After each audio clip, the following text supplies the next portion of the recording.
Binlerce yıllık bir tarihe sahip olan Kürtler, geniş coğrafyalarda yer alarak kendi benzersiz kültürlerini oluşturmuşlardır.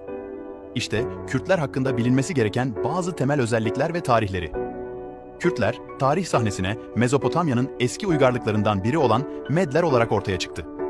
Daha sonra Orta Doğu'nun farklı bölgelerine yayılarak kendi devletlerini kurma çabasında bulundular. Kürtler, genellikle Kürtçe olarak adlandırılan bir dili konuşurlar. Kürt kültürü, geleneksel müzik, dans ve el sanatları gibi zengin unsurları içerir. Aynı zamanda coğrafi çeşitliliğin bir sonucu olarak farklı Kürt grupları arasında küçük farklılıklar da gözlemlenir. Kürtler, tarih boyunca farklı devletlerin sınırları içinde yaşamışlardır ve zaman zaman bağımsızlık mücadeleleriyle gündeme gelmişlerdir. Kürtlerin talep ettiği özerklik ve bağımsızlık çeşitli siyasi tartışmalara neden olmuştur. Kürtler, Orta Doğu'daki siyasi istikrarsızlık ve çatışmalar nedeniyle dünya genelinde yayılmış büyük bir diasporaya sahiptir. Avrupa, Amerika ve Avustralya gibi birçok ülkede Kürt toplulukları